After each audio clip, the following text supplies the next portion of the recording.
አምላካችን ስም የተባረከ ይሁን። ያው በቤተክርስቲያናችን በምስራቅ ቅዱስ ቤተክርስቲያን እንደተለመደው እንደምታውቁት በተደጋጋሚም እያደረግን እንዳለ ነው የሁዱድ መጽሐፍ ቅዱስን መማር አለብን በሚል አቋም ባለፈው ያልተደፈረ መጽሐፍ እንደደፈራችሁ ሰምቻለሁ። እንዴት ነበር? ጥሩ ነበር። ራእይን መጽሐፍ እግዚአብሔር ስም የተባረከ ይሁን። አሁን ደግሞ በዚህ በአዲሱ ዓመት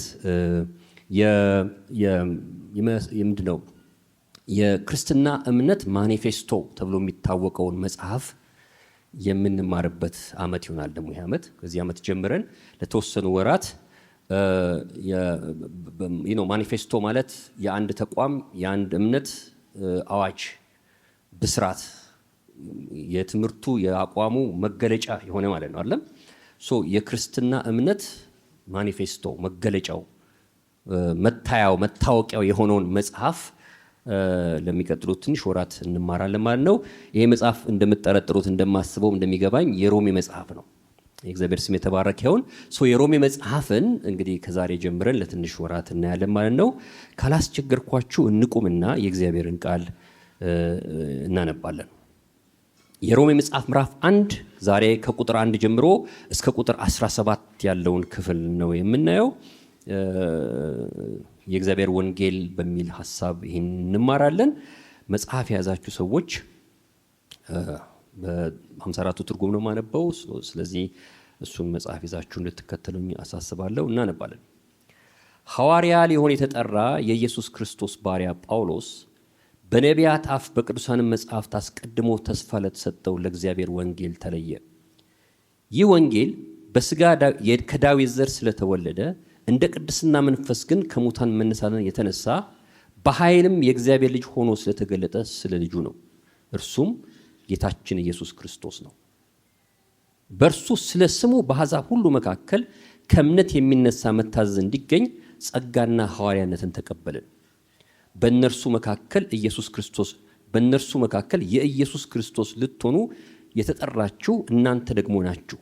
በእግዚአብሔር ተወዳችኋልና ቅዱሳን ልትሆኑ ለተጠራችሁ በሮሜ ላላችሁ ሁሉ ከእግዚአብሔር ከአባታችን ከጌታችን ከኢየሱስ ክርስቶስ ጸጋና ሰላም ለእናንተ ይሁን። እምነታችሁ በዓለም ሁሉ ስለተሰማች አስቀድሜ ስለ ሁላችሁ አምላኬን በኢየሱስ ክርስቶስ አመሰግናለሁ።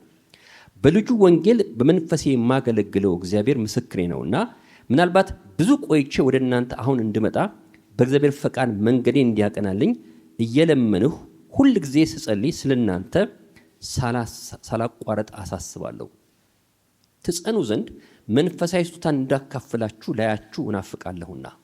ይህንም ማለቴ በመካከላችን ባለች በእናንተና በእኔ እምነት አብረን በእናንተ እንድንጽናና ነው። ወንድሞች ሆይ በሌሎች አሕዛብ ደግሞ እንዲህ እንደሆነ በእናንተም ፍሬ አገኝ ዘንድ ብዙ ጊዜ ወደ እናንተ ልመጣ እንዳሰብሁ እስካሁን ግን እንደተከለከልኩ ታውቁ ዘንድ እወዳለሁ። ለግሪክ ሰዎችና ላልተማሩ ለጥበበኞችና ለማያስተውሉም ዕዳ አለብኝ። ስለዚህም በሚቻለኝ መጠን በሮሜ ላላችሁ ለእናንተ ደግሞ ወንጌልን ልሰብካችሁ ተዘጋጅቻለሁ።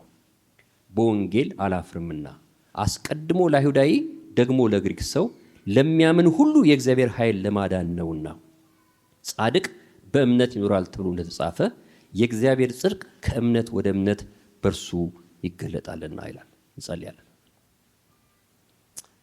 እግዚአብሔር አምላካችን አባታችን ሆይ እንደ ልማዳችን ወደፊት መተናል። ጌታ ሆይ መንገዳችንን ስላቀናህ በፊት መቆም እንችልበትን ጸጋ ስለሰጠህን አንተን የሚፈልግ ልብን ስለሰጠህን እግዚአብሔር አምላካችን ሆይ በጌታችን በኢየሱስ ስም እናመሰግናለን። የምንፈልገውን ሳይሆን የሚያስፈልገንን ደስ የሚለንን ሳይሆን የምንታነጽበትን እውነት እንድታካፍለን ለመንህ። ይሄ ጊዜ በስም የተባረከ ይሁን። ቃልህን ግለጥልን በጌታችን በኢየሱስ ክርስቶስ ስም አሜን። እንቀመጣለን። እግዚአብሔር ይባርካችሁ። ካለን ጊዜ አንጻር እያንዳንዱን ነገር እያየን መሄድ አንችልም፣ ግን በጣም ወሳኝ የሆኑ ነገሮችን ፈጠን ብዬ ለማንሳት እሞክራለሁ። ያው ብዙ ጊዜ ሲባል እንደሰማችሁት የሮሜ መጽሐፍ ጳውሎስ በሱ የሐዋርያነት አገልግሎት ወይንም በሱ ስብከት ጌታን ላልተቀበሉ ሰዎች በሱ የመጀመሪያ ጉዞ ተጉዞ ወደ እነሱ ዘንድ ሄዶ ክርስቶስን አስተዋውቃቸው ላልሰበካቸውና ላላስተማራቸው ሰዎች ከጻፋቸው ደብዳቤዎች መካከል አንዱ ደብዳቤ የሮሜ ደብዳቤ ነው። ሌላው መጽሐፍ ምናልባት የቆላስይስ መጽሐፍ ነው። እና ጳውሎስ ሄዶ አያውቅም። ያው ያን ዘመን ታውቃላችሁ፣ ምንም አይነት የኮሙኒኬሽን መንገድ የለም።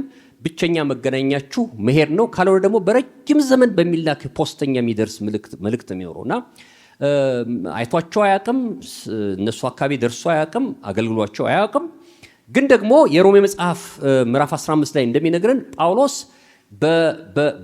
በስብከትና በአገልግሎት ፍልስፍናው የክርስቶስ ስም በተጠራበት ከተማ ሄዶ ወንጌል መስበክ ስራዬ አይደለም ጥሪ አይደለም የሚል እምነት ነበርና ሁሉ ጊዜ ወንጌል ባልተጠራበት የክርስቶስ ስም ባልተነገረበት ከተማ ሄጄ አገለግላለሁ የሚል አቋም ነበርና ጳውሎስ ሮሜ ውስጥ ብዙ ጊዜ ለመሄድ ይፈልግ ነበር፣ ግን ተከለክሏል።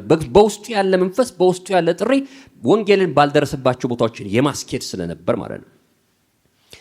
እና ግን አሁን መጨረሻ ላይ በሮም ከተማ አልፎ በዚያ ዘመን በምዕራብ በኩል የመጨረሻ የምትባለውን ዓለም የዓለማችን መጨረሻ ተባለ የነበረችውን ምድር ስፓኒያ የምትባለውን ምድር ለመድረስ ሮም ከተማ ረግጦ ከሮም ከተሞች ሰዎች ጋር ተመካክሮ ከነሱ ጋር ጸልዮ ጸጋን አካፍሏቸው ወደዛሽ ከተማ ወንጌል ለመስበክ ሲሄድ ነው ይሄን ደብዳቤ ጻፈላቸውና ሲጽፍላቸው ግን የሐዋርያዊ አገልግሎት አግኝተው ስላልነበረ ሐዋርያ በሆነ ሰው ወንጌል ስላልተሰበከላቸው ምናልባትም ደግሞ ሐዋርያቶች አብሯቸው በቅርብ በነበረ ሰው ወንጌል ስላልተነገራቸው ለነኚህ ሰዎች የክርስቶስን ትምህርት የክርስቶስን ወንጌል በትክክል ግልጽ በሆነ መንገድ ማስተማር እንደሚያስፈልግ በውስጡ ስለሞላ የሮሜ መጽሐፍ ጽፍላችኋልና የሮሜ መጽሐፍ ጳውሎስ ተገለጠልኝ ብሎ የሰበከው ወንጌል ተገለጠልኝ ብሎ የክርስቶስን ወንጌል ያስተማረበት የገለጸበት ያወጀበት ግሩም መጽሐፍ ነው የሮሜ መጽሐፍ።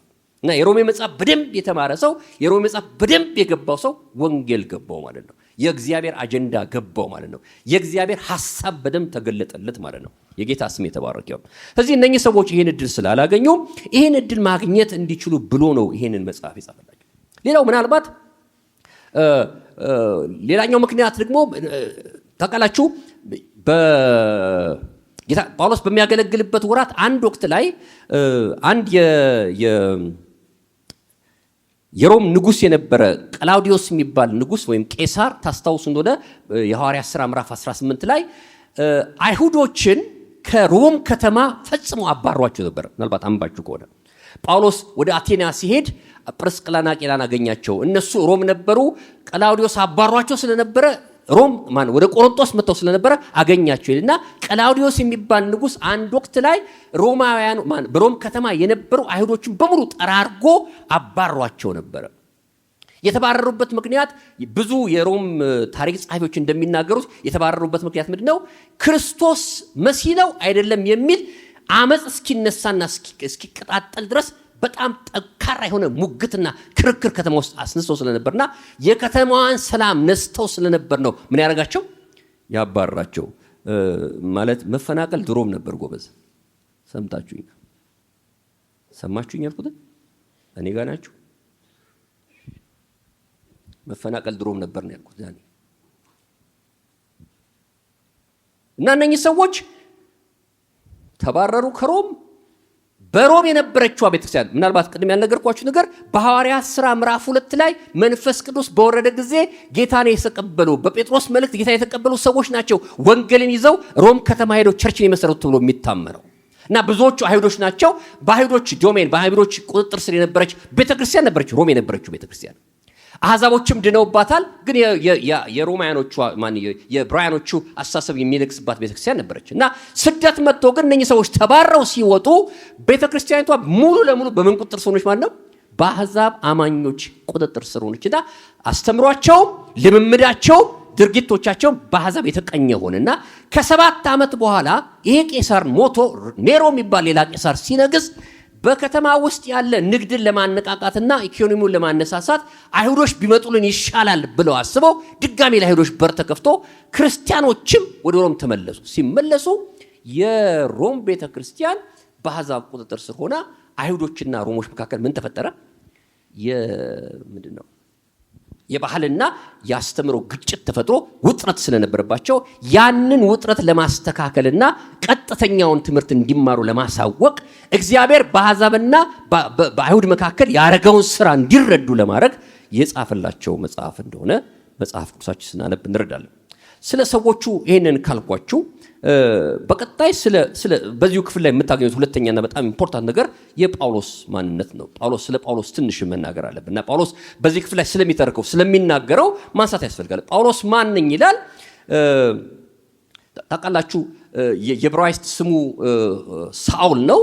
የሆነ ሰዓት ላይ በጣም በተደጋጋሚ ሳኦል ሲባል ይጠራና ምዕራፍ 13 ላይ ነው ስሙ ድንገት ጳውሎስ ተብሎ የተቀየረው።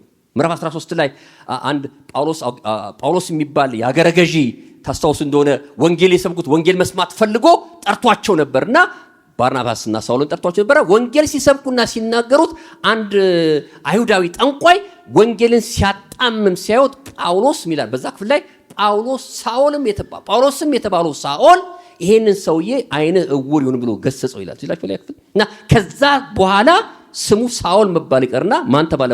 ጳውሎስ እየተባለ ሲቀጥል ታያላችሁ ማለት ነው። እንግዲህ ጳውሎስ ማለት ትርጉሙ ትንሽ ማለት ነው። በግሪክ ጳውሎስ ማለት ትንሽ ማለት ነው።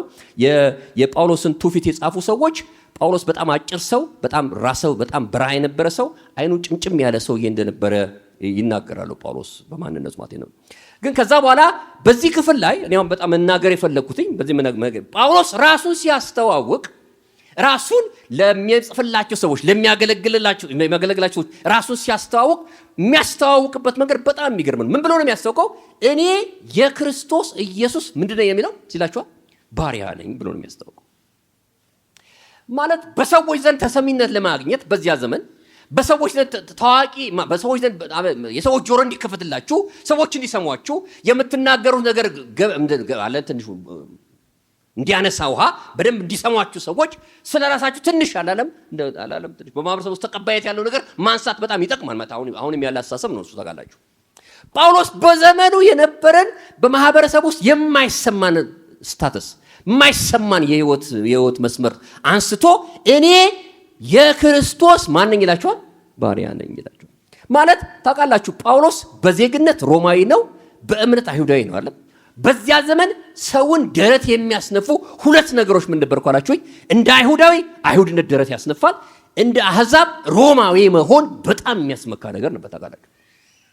አንዴ ጳውሎስ በኢየሩሳሌም ቤተክርስቲያን በኢየሩሳሌም ምድር ወንጌል በሰበከበት ጊዜና አይሁዶች ሊገሉት ተሯሩጦ በነበረ ሰዓት ላይ አስጥሎት የነበረውን ሻለቃ አዘዘ፣ ግረፉት ብሎ አዘዘ ጳውሎስ ሻለቃ እና መቶ አለቃው አስሮ ሊገርፈው ሲል ለመቶ አለቃው ምን አለው? የሮም ዜጋን የሆነ ሰው አስሮ መግረፍ እንደሚያስቀጣ ታውቃለህ አለው። እና ሰውየው ደንግጦ ለሻለቃው ነገረው። አረ ሰውየው ሮማዊ ነው አለው። እና ሻለቃው የሮጦ መጥቶ አንተ ሮማዊ ነህ ሲለው አዎ ሮማዊ ነኝ ሲል እኔ እኮ በብዙ ብር ምን አልኩት አለ ገዛሁት አለ። ምኑን? ዜግነቱ። እና አንዳንድ መጽሐፍቶች ሲናገሩ የሮም ዜጋ ለመሆን 25 ዓመት ወታደር መሆን አለባችሁ። 25 ዓመት ወታደር ምንድነው? በእኛ ለመሆን በጣም ጥሩ ሀገር የት ነው? አሜሪካ ነው አይደል? የአሜሪካ ዜጋ ለመሆን 5 ዓመት መኖር ነው የሚያስፈልገው ይመስለኛል። እንደዛ ነው የሰማነው።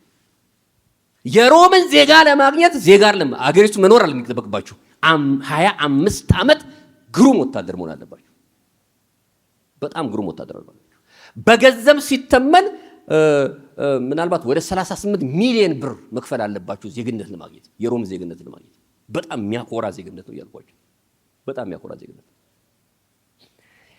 ጳውሎስ ይሄንን ዜግነት በትውልድ በመወለድ ነው ያገኘው። በዛ ምድር ስለተወለደ በመወለድ ነው ያገኘው። ግን ራሱን ሲያስተዋውቅ ወቁ እኔ ምን አይደለሁ ሮማዊ ነኝ እኮ እኔ ማንኛውም ተራሳው አይደለሁም እኮ እኔ በሮም ዜግነት የተቀበለኝ ጥቂቶች የሚያገኙትን ዜግነት ያገኘው ትልቅ ሰው ነኝ። ደግሞ በእምነቴ ይሄ ዝም ብሎ ምናምን አሕዛብ አይደለሁም፣ በእምነቴ ደግሞ ምንድን ነኝ አይሁዳዊ ነኝ ብሎ አይደለም ራሱን የሚያስተዋውቀው። ራሱን ሲያስተዋውቅ የሚጠቀምበት መንገድ በጣም ይገርማል። እኔ ማን ነኝ ይላል? የክርስቶስ ኢየሱስ ማን ነኝ? ባሪያ።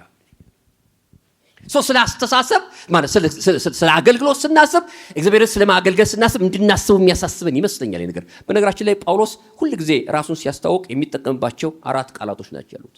4 ቃላቶች ይጠቀማል። ባሪያ ነኝ ይላል፣ አገልጋይ ነኝ ይላል፣ ሎሌ ነኝ ይላል፣ ባላደራ ነኝ ይላል። ራሱን ሲገልጥ እንደዚህ ነው። እኔ የክርስቶስ ምስጢር መጋቢ፣ የእግዚአብሔር ምስጢር መጋቢ ባላደራ ነኝ ይላል። እኔ የክርስቶስ ሎሌ ነኝ ይላል። እኔ የክርስቶስ አገልጋይ ነኝ ይላል። እኔ የክርስቶስ ምን ነኝ?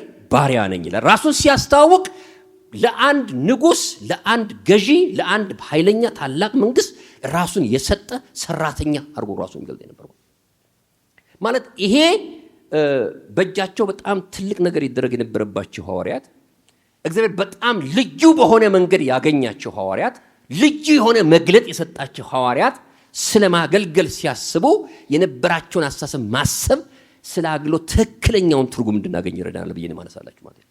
እንደ ጳውሎስ ታውቃላችሁ፣ ጳውሎስ እኔ የምሰብካችሁ ወንጌል ሰው አስተምሮኝ አይደለም ይላቸዋል አይደል? በገላትያ ሰዎች እኔ የምሰብካችሁ ወንጌል ከሰማይ ተገልጦልኝ ነው ማለት እግዚአብሔር ራሱን የገለጠልኝ እኔ ወንጌል የምሰብካችሁ ነው ወንጌል። ይሄን ታላቅ ወንጌል የተቀበለ ሰው ራሱን የሚያስበው እንዴት ነኝ ያለን ያስፈልጋችሁ ነው። እኔ የክርስቶስ ምን ነኝ? ባሪያ ነኝ። እና ስለ አገልግሎት ስናስብ እንዲህ አይነት ሐሳብ ማሰባችን በጣም አስፈላጊ ነው ለማለት ፈልጌ ነው። አብረን ከሆነን የሚቀጥለውን ነጥብ ቶሎ ለነሳችሁ ፈልጋለሁ። በዚህ ክፍል ላይ እንግዲህ አማኞች ሁሉ ራሳቸውን ደግሞ እንዴት ማሰብ እንደሚገባቸው አንድ 3 ነገሮች ይናገራል። 3 ነገሮችን ቶሎ ብያነሳላችኋለሁ እና ዋና ዛሬ መናገር ወደ ፈለጉበት ወደ እግዚአብሔር ወንጌል ይሄዳሉ። እንደዚህ በጣም ቢነሱ በዚህ ክፍል ላይ ጥሩ ናችሁ ብያነሳዋችሁ ነገሮች እያነሳውላችሁ ነው ያሉት። 3 ነገር ያነሳል። ከቁጥር 6 ጀምራችሁ ጳውሎስ አማኞች በክርስቶስ ያመኑ በየትኛውም ዘመን ያሉ አማኞች ስለ እግዚአብሔር መሆናቸው ወይም ክርስቲያን ስለመሆናቸው ሲያስቡ ራሳቸውን ሊያስቡበት የሚገባቸው 3 ነገሮችን ያሳስባልና ዛሬም እዚህ ቁጭ ብለን ወንጌል ከተሰበከ ከ2000 ዓመት በኋላ ያለን ሰዎች ወንጌል ሰምተን የዳንን ሰዎች ራሳችንን ከክርስቶስ ጋር በተገናኘ ከእግዚአብሔር መንግስት ጋር በተገናኘ ስናስብ ልናስብባቸው የሚገቡ 3 ነገሮችን በዚህ ክፍል ላይ ያነሳላችኋል። ቁጥር 6 ላይ ምን ይላል? በእነርሱ መካከል የኢየሱስ ክርስቶስ ልትሆኑ የተጠራችሁ እናንተ ደግሞ ናችሁ። በእግዚአብሔር ለተወደዳችሁ ቅዱሳን ልትሆኑ የተጠራችሁ በሮሜ ላላችሁ ሁሉ የእግዚአብሔር ሰላም ይሁን ይላል። የእግዚአብሔር ስም የተባረከ ይሁን። ምን እንደሚያነሳው ማለት ነው? አንደኛ አማኝ የክርስቶስ ሊሆን የተጠራ ነው የሚል ነው። አሜን ነው ወይ? የማን ለመሆን? የክርስቶስ ለመሆን። በነገራችን ላይ በየትኛውም ሰው ዘመን መጠየቅ ያለበት አንተ የማነህ የሚል ነው። አንተ ማነህ ነው አይደለም ጥያቄ። ስፔሻሊ ሰው መጠየቅ ያለበት አንተ የማንህ ነው? አንተ የእግዚአብሔር ነህ ወይስ የሰይጣን ነህ ነው ጥያቄ። ታውቃላችሁ፣ የእግዚአብሔር ካልሆናችሁ የማን ናችሁ? የብርሃን ካልሆናችሁ አውቶማቲክ ነው የምንድን ናችሁ? የጨለማ ናችሁ። እና መጠየቅ ያለበት ጥያቄ ራሳችንን መጠየቅ ያለበት ጥያቄ ማነኝ ሳይሆን የማነኝ የሚል መሆን አለበት። የመጀመሪያው ጥያቄ መሆን አለበት። እና ይሄ ክፍል የሚነግረን እናንተ የክርስቶስ ልትሆኑ የተጠራችሁ ይለናል። የእግዚአብሔር ስም የተባረከ። አድራሻችን፣ መገኛችን፣ መታወቂያችን፣ ማንነታችን ከማን ጋር ተገናኝቷል ማለት ነው? ከክርስቶስ ጋር ሲገናኝ ተይዛለች። ይሄ በጣም ወሳኝ ነገር ነው። በጣም ወሳኝ የህይወታችሁ ጉዞ፣ አስተሳሰባችሁ፣ ልምምዳችሁ፣ መጨረሻችሁን የሚወስን ወሳኝ ነገር የማን መሆናችሁ ነው። እና ቅዱሳኖች እናንተ የማን ናችሁ ይላል? የክርስቶስ ናችሁ ይለናል። የእግዚአብሔር ስም የተባረከው። ሁለተኛ እዚህ ክፍል ላይ የሚያነሳው በእግዚአብሔር የተወደዳችሁ ናችሁ ይላችሁ። ብዙ ጊዜ አይሰማንም፣ በእግዚአብሔር እንደተወደደን አይሰማንም። ብዙ ጊዜ ከምናልፍባቸው ጎዳናዎች፣ ከምናልፍባቸው ሁኔታዎች፣ ከሚገጥሙን ነገሮች የተነሳ ከሚጎሉን ነገሮች የተነሳ ብዙ ጊዜ የእግዚአብሔር መወደድ አይሰማንም ወገኖች፣ አይሰማንም። ግን መጽሐፍ ቅዱስ ያውጃል። ምን ብሎ ነው የሚያወጀው? እናንተ የክርስቶስ ከሆናችሁ ይህንን እወቁ፣ በእግዚአብሔር ምን ብላችኋል? ተወዳችሁ። የእግዚአብሔር ስም የተባረከው። አሜን ነው ወይ? አጠገባችሁ ያለው ሰው በእግዚአብሔር ተወደሃል በሉልኝ ባካችሁ። የእግዚአብሔር ፍቅር መጽሐፍ ቅዱስ እንደሚነግረን በአይምሮ አንደርስታንድ ልንረዳው እንችላለን። ከማወቅ ያልፋል ይላል መጽሐፍ ቅዱስ። ጥልቀቱ፣ ስፋቱ፣ እርዝመቱ መድረሻ የሌለው ሊታወቅ የማይችል ጥልቅ ነው ይላል። የእግዚአብሔር ስም የተባረከው። በእኛ በገጠመና በሚሆን ነገር የምንለካው አይደለም የእግዚአብሔርን ፍቅር። አንድ ነገር ግን በእርግጠኝነት ማወቅ ያለባችሁ ነገር ምን ነው ጋራችሁ? በእግዚአብሔር ምን ተብላችኋል? ተወዳችኋል። የእግዚአብሔር ስም የተባረከው። አሜን ነው። የሚያማችሁ የሚጠዘጥዛችሁ ነገር የጎደላችሁ ነገር እንደተሰማችሁ እንኳን ቢሆን መርሳት ግን የለባችሁም። እግዚአብሔር ሚላችኋል፣ ይወዳችኋል። የእግዚአብሔር ስም የተባረከው። ሶስተኛው ይሄ ክፍል የሚያነሳው እዚሁ ክፍል አሁን ያነሳው ላይ ያልበቁላችሁ ክፍል ላይ ቅዱሳን ለመሆን የተጠራችሁ ይላል። ሌላው በጣም መታሰብ ያለበት መቼም የማይቀየር መቼም የማይለወጥ ነገር ምን እንደው ካላችሁ የተጠራ ነው። ምን ለመሆን ነው? ቅዱስ ስለመሆን ነው። የእግዚአብሔር ስም የተባረከ። እግዚአብሔር መቼም ከራሱ ጋር አይጣልም። መቼም ስታንዳርዱን አያወርድም። እኔ ቅዱስ ነኝና እናንተ ምን ሁኑ በሉ ባካችሁ። የእግዚአብሔር ስታንዳርድ በብሉይም በአዲስ ኪዳን እግዚአብሔር ስታንዳርድ ቅዱሱን ማወቅ ነው ወደ ቅድስና የሚያመጣ ነው። ጎች በእግዚአብሔር ቤት እየመጣን በቤታችን እግዚአብሔርን ለማወቅ በጣርን ቁጥር እግዚአብሔርን ባወቅነው ቁጥር በህይወታችን የእግዚአብሔር ባህሪን መከፈላችን እየጨመረ ይመጣል። ጥሪያችን የቅዱስ የሆነውን የእግዚአብሔርን ባህሪ የተሞላን በሱ ባህሪ መገለጥን ነው። ወገኖች እግዚአብሔር ስም የተባረከ። ሁሉ ጊዜ እናገራለሁ መጽሐፍ ቅዱስ አንደኛ ዮሐንስ ላይ በጣም ደስ ይለኛል። እግዚአብሔር ብርሃን ነው፣ በእሱ ዘንድ ምንድን ነው የሚለው? ከቶውን ምን የለም ጨለማ የለም። ጨለማ የለም ብቻ አለ የሚለው ከቶውንም ነው። ጠንካራ ኔጌቲቭ ነው፣ ጠንካራ ተቃውሞ ነው። በፍጹም እግዚአብሔር ዘንድ ምን የለም? ጨለማ የለም። ከእግዚአብሔር ጋር ነኝ እያላችሁ ከብርሃን ጋር ነኝ እያላችሁ በጨለማ የምትመላለሱ ከሆነ ምን ትላላችሁ ይላል? ትዋሻላችሁ ይላል መጽሐፍ። ጥሪያችን እግዚአብሔርን በመድፈር ሳይሆን እግዚአብሔርን በማወቅ መጨመር ነው ያለበት ወገኖች። እግዚአብሔር ስም የተባረከ። እግዚአብሔርን ባወቅን ቁጥር ምን ስለምን እያልኳችሁ ነው? ስለምንቀደስ። ስለዚህ ነው የቆሮንቶስ ሰዎችን በእናንተ መካከል ይሄን ጠንካራ ነገር የምናገራችሁ እግዚአብሔርን የማያውቁ አሉና ነው ያላቸው። እግዚአብሔርን የማያውቅ ሰው ሲኖር ነው እግዚአብሔርን መዳፈር የሚጀምረው ሰው። እግዚአብሔር የማይከብርበትን ጎዳና መጓዝ የሚችለው ሰው እግዚአብሔርን ማወቅ ሲያቆም ነው። ጥሪያችን ቅዱስ ጥሪ እንደሆነ ማሰብ አለብን። አይለወጥም የእግዚአብሔር ስታንዳርድ። አዎ ዘመናችን ያለንበት ዘመን በጣም ከባድ ዘመን እንደሆነ አውቃለሁ። አዎ ከዚህም በኋላ የሚመጣው ዘመን ክፋትና እርኩሰት እየጨመረ ሄዶ መጽሐፍ ቅዱስ እንደሚነግረን በመቅደስ ሲቆም የእግዚአብሔር መጨረሻ እንደሚመጣ እናውቃለን። ቅድስና እየጨመረ እንደማይመጣ መጽሐፍ ቅዱስ ይነግረናል። ታውቃላችሁ። በአመጽ እየጨመረ በዓለም ላይ አመጽ እየጨመረ እንደሚሄድ ያም ደግሞ ቤተክርስቲያን እንደሚታገላት እንደሚያስቸግራት እናውቃለን። አሁንም እንደምትሰሙት ብዙ ትግል እንዳለብን ታውቃላችሁ። ግን ጥሪያችን መረሳት የለብንም። ጥሪያችን የምን ጥሪ ነው? የቅድስና ጥሪ ነው። የእግዚአብሔር ስም የተባረከው አሜን ነው ወይ? የጌታ ስም የተባረከው። ይሄን ካልኳችሁ እንግዲህ ወደሚቀጥለው ወይም ዛሬ ማንሳት ስላለብኝ ሐሳብ ቶሎ ብዬ ልሂድ። መጽሐፍ ቅዱስ በዚህ ክፍል ላይ ጳውሎስ ቅድም እንዳልኳችሁ የሚያስተዋውቃቸው ነገር ስለ እግዚአብሔር ወንጌል ነው። ስለ ወንጌል ነው የሚያስተዋውቃቸው። ወንጌል ማለት ምን እንደሆነ መጽሐፍ ቅዱስ የቃሉን ትርጉም ሳይሆን የወንጌልን ምንነት በትክክል የተረጎመበትና ያስረዳበት ክፍል ቢኖር ጳውሎስ ወይም አዲስ ኪዳን ስለ ወንጌል ትክክለኛ ትርጉም የምታገኙበት ቦታ ቢኖር የት ነው ካላችሁኝ የሮሜ መጽሐፍ ላይ ነው ያላችሁና እዚህ ክፍል ላይ ወደ 4 የሚጠጉ ወንጌል ምን ማለት ነው የተናገራቸው ነገሮች ቶሎ ብዬ ለማንሳት ሞክራለሁ። አጠገባችሁ ያለውን ሰው እየሰማችሁት ነው ወይ? ይሄንን ምስኪን ሰው በሉልኝ ባካችሁ። ያቺ ምስኪን ሰው የምትለው እንዳትረሱ። የሰማችሁት ወንጌል ምንድን ነው? እንዳልኳችሁ ደስ የሚለን አለ የምንሰማው፣ የሚያነጻን ነው መስማት ያለብን። አሜን ነው። የሚያነጻን ነው መስማት ያለብን፣ ደስ የሚለን አይደለም። የምንፈልገውን አይደለም መስማት ያለብን፣ የሚያስፈልገንን ነው መስማት ያለብን። ይሄ ታውቃላችሁ። በኋላ ማነሳላችሁ ወንጌል የምንድንበት ብቻ አይደለም የምንኖርበት ነው። ስለዚህ መስማት አለበት ስለ ወንጌል። ምንድነው ወንጌል የሚለው ነገር ትክክለኛ ግልጽ የሆነ ነገር ማወቅ መቻል አለብን። የመጀመሪያው ነገር በዚህ ክፍል ላይ የምታገኙት ወንጌል ምንድነው ካላችሁኝ የመጀመሪያው በጣም መሰረታዊ አድርጎ ያስቀመጠው ነገር ጳውሎስ ወንጌል የእግዚአብሔር ነው የሚል ነው። ወንጌል ምንጩ የወንጌል መገኛው ማን ይለናል? እግዚአብሔር ነው። ታውቃላችሁ በዘመናት የሰዎችን ችግር ለመፍታት በዘመናት የሰዎችን ያሉበትን ምስቅልቅል ለማውጣት ብዙ መንገዶች፣ ብዙ መፍትሄዎች፣ ብዙ ሐሳቦች፣ በጣም ብዙ ነገሮች እንደተነገሩ እንደተወሩ ታውቃላችሁ። ማት ያልተባለ ነገር ብዙ አይዲዮሎጂዎች ተነስተዋል፣ ብዙ ፍልስፍናዎች ተነስተዋል፣ ብዙ ሳይኮሎጂካል ነገሮች ተነስተዋል። አሁን ደግሞ በዘመናችን በቃ መፍትሄ ሌላ ቦታ የለም። መፍትሄ ያለው አንተ ውስጥ ነው። አንተ ውስጥ ነው ያለው። አንተ ጋር ነው መፍትሄ ያለው። ስለዚህ በጣም አሁን ታውቃላችሁ ዓለማችን የበዙት አሁን በጣም ብዙ የበዙት ሰዎች ወንጌል ሰባኪዎች ሲሆኑ ምንድነው አነቃቂ ተናጋሪዎች ናቸው የበዙት። አንተ በርታ፣ ውስጥ ምን አለ? የሰማችሁ ነው። ጀግና ነህ አንተ። እንዳንተ ያለ ሰው የለም። በውስጥ ያለው እሳት ብታውቀው ይሄን ጊዜ ሰማይ በደረስክ ነበር። አንተ ዝም ብለህ እኮ የተኛው። ተነሳ፣ ተነቃነቅ። የያዝከው መኪና 220 ኪሎ ሜትር በሰዓት የሚበር ከሆነ አንተ በ60 ዓመት በር ከሆነ ችግሩ ከመኪናው ነው ካንተ ነው። የዚህ ስላራወቅ ነው ራስን ቤንዚኑ ብትረግጠው እኮ መኪናው የትና ይሄዳል። ችግሩ አንተ ጋር ያለው ንቃ ምናምን እያሉ የሚያነቃቁ ሰዎች የበዙ በዘመን ነው። ታውቃላችሁ በጥርስ ሲኖትራክ መጎተት ትችላለህ እያሉ የሚያነቃቁ ማለት አልሰማችሁ? መፍትሄ ነው ወይ ለሰዎች ችግር?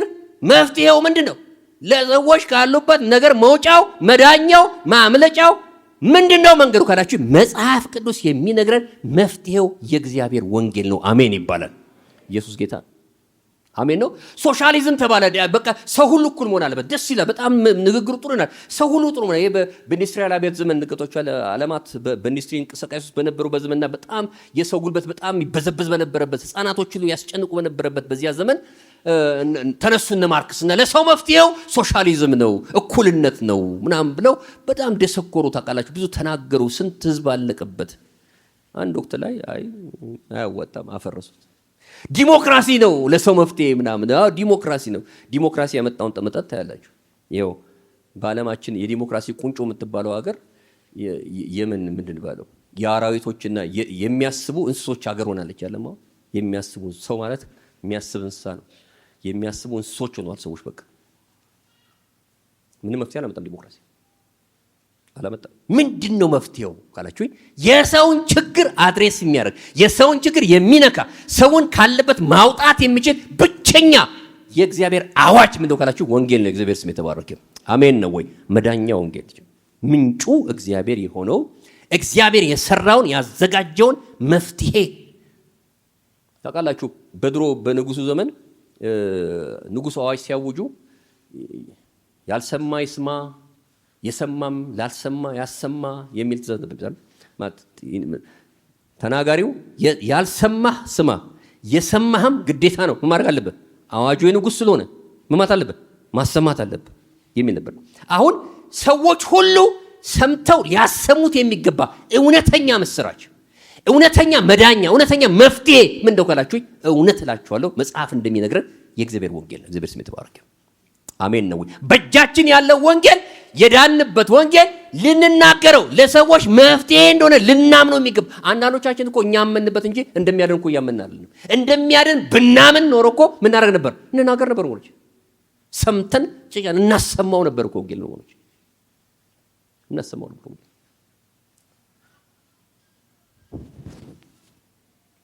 እና ወንጌል የማን ነው አልኳችሁ? የእግዚአብሔር ነው።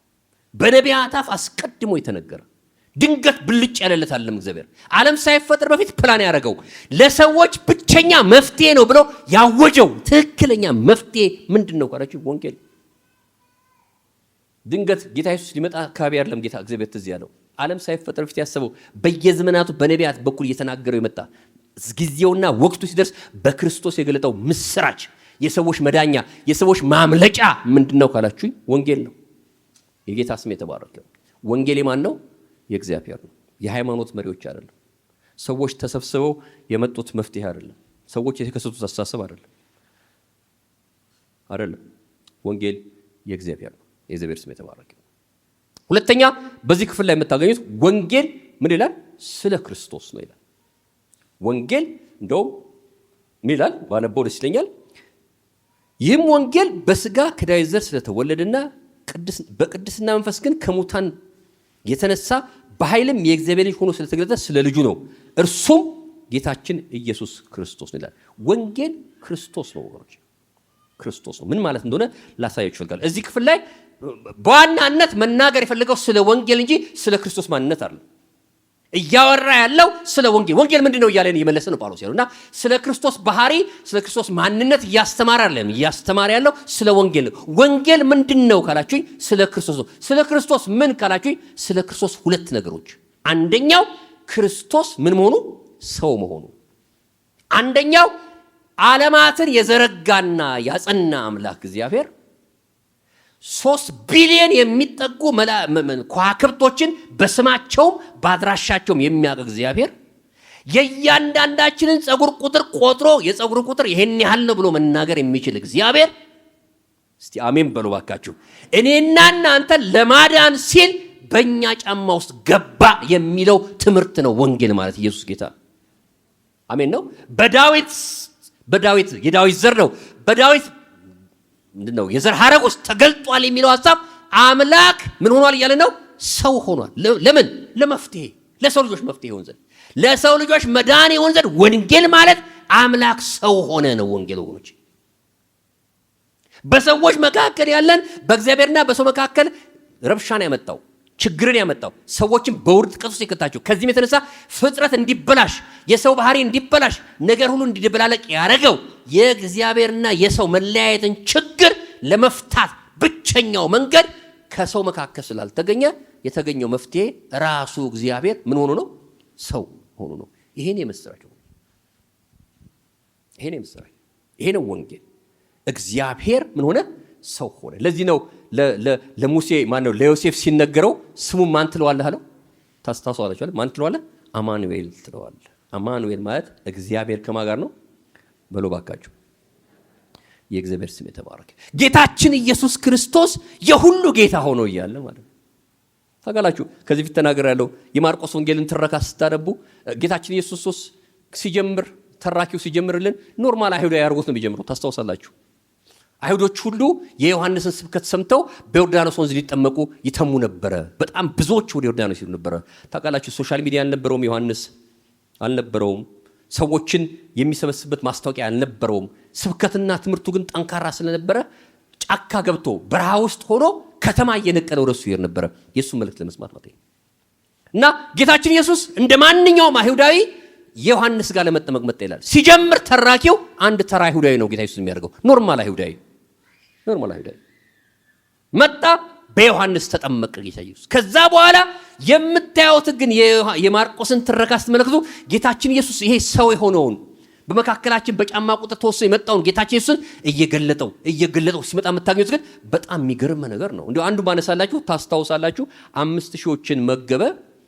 ከዛ በኋላ ከመገባቸው በኋላ ጥሷቸው ወደ ተራራ ወጣ ሊጸልይ ይላል እና ማታ ላይ ተሻገሩ ብሏቸው መርከቡን አሳፍሯቸው መሻገር በነበሩ ሰዓት ተናወጠ አይደለም ሲላችሁ ታሪኩን ታውቁታላችሁ ብዬ ነበር። መጽሐፍ ቅዱስ ሲናገር ጌታችን ኢየሱስ ክርስቶስ በምን ላይ የተራመደ መጣ ይላል? በሚናወጥ ወጀብና አውሎ ነፋስ የተራመደ መጣ ማለት ጌታ ኢየሱስ ማለት እንግዲህ ሌሎቹ ስላነሳላችሁ አንዱን ላንሳላችሁ ብዬ ነው። ጌታ ኢየሱስ በለምጥ በሽታ የታመመን ሰው ነክቶ ለምጣም አይደለም የሚሆነው፣ ወይም ምንድነው እርኩስ አይደለም የሚሆነው። ነክቶ ምንም ያደርግ ነው እንደ ካህናቶች ነክቶ የለምጥ ፍርድ ወይንም ሊባሉ በበሽታ የተነሳ ይመጣ የርኩሰት ፍርድ የሚያገኘው ሰው አልነበረም። ጌታችን ኢየሱስ ነክቶ ለምጣም የሚያነጻ ጌታ ነበር። አሜን ነው ወይ? ታስታውሳላችሁ በመቅደስ አገኘ ይላል። አንድ እንደዚህ አይነት የታመሰው አገኘው። ከዛ በኋላ ሰው ሁሉ የሚጠብቀው መንካት ማለት 7 ቀን ተነጻላችሁ። ታውቃላችሁ 7 ቀን ከቤተሰብ ከአገር ወጣችሁ ጫካ ቁጭ ብላችሁ ራሳችሁን ትጠብቃላችሁ። 7 ቀን ሙሉ ታይታችሁ ንጹህ መሆናችሁን ካወቃችሁ ራሳችሁ ንጹህ መሆናችሁን ካረጋግጣችሁ ትጮኻላችሁ። ወጣችሁ ሜዳ ላይ ነጽቻለሁ ያላችሁ ትጮኻላችሁ። ያንን የሰማ ሰው ካህን ይጠራላችኋል። ካህን ይመጣና ዱላ ይዞ ካህኑ በእጁ አይነካችሁም፣ ምክንያቱም ስለሚረክስ። ዱላ ይዞ መጥቶ በዱላ እጃችሁን ከፍ ያደርጋል። ብዙ ጊዜ የቆዳ በሽታዎች የሚገለጹባቸው አካባቢዎች ላይ እየከፈተ እግሮቻችሁና እጆቻችሁን እየከፈተ ያያችኋል። ንጹህ ሆናችሁ ነስቷል ብሎ ያውጅላችኋል። ከተማ ትገባላችሁ። ይሄስ ጌታ እስቲ አሜን በሉ ባካችሁ። ይሄ ጌታ ግን መጥቶ ነክቶ አይረክስም፣ የረከሰውን ያነጻል። አሜን ነው ወይ? የመጣው ኢየሱስ እንደዚህ አይነት ጌታ ነው።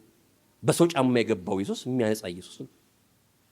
እንዲህ ያለ እየተረከላቸው ሄደው መጨረሻ ላይ ግን በውሃ ላይ የሚራመድ ተፈጥሮንም እንኳን የሚቆጣጠር ንጉሥ ነው የናዝሬቱ ኢየሱስ። ልክ ነው፣ እንደኛው ሰው ነበረ። ልክ ነው፣ እንደኛው ነው ያደገው። ልክ ነው፣ ግን ሰው ብቻ አይደለም ጌታችን ኢየሱስ። በሰው የተገለጠ ማን ነው? እግዚአብሔር ነው ይላል። ምስራቹ ምንድነው ካላችሁኝ፣ እግዚአብሔር ከማን ጋር ሆኗል? እስቲ አሜን በሉ ባካችሁ። አጠገባችሁ ያለው ሰው እግዚአብሔር ካንተ ጋር ነው በሉት። ምን ትርጉም ይሰጣችኋል? ይሄን አሁን ሰውየው አጠገባችሁ ያለው ሰው ሲላችሁ ምን ትርጉም ሰጣችሁ? ያልኳችሁ እግዚአብሔር ከማን ጋር ነው በሉ ባካችሁ። እግዚአብሔር ከማን ጋር ነው? አማኑኤል ሆኗል። ወንጌል የምስራች ነው።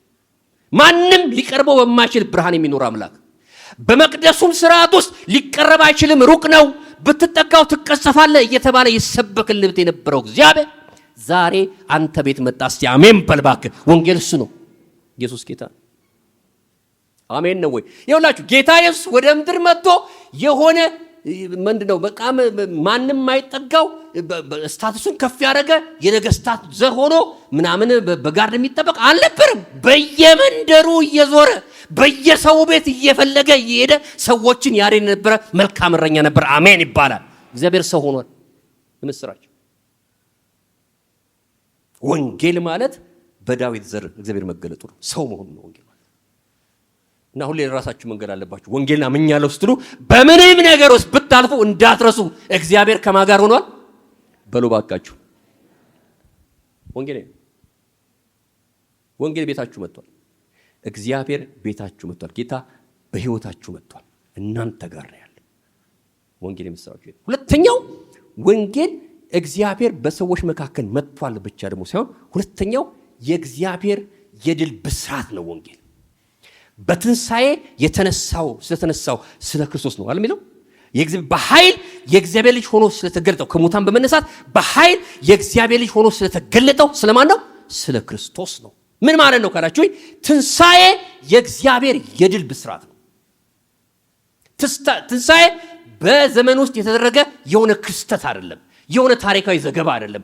ትንሳኤ የእግዚአብሔር የድል ብስራት ነው። አሜን ይባላል። ባካችሁ አሜን ነው። ምን ማለት ነው ካላችሁ በሰው ልጆች መካከል በሰው ልጆች ላይ ያለ ጠላቶችን በሰውና በእግዚአብሔር መካከል የነበሩትን ጠላቶችን ሁሉ ድል ነስቶ ሰዎችን የዋጀበትና ያስለቀቀበት ኃይሉ የተገለጠበት ቦታ የት ነው ካላችሁ የት ነው ያልኳችሁ ነው? ትንሳኤ ነው። የጌታ ስም የተባረከ ነው።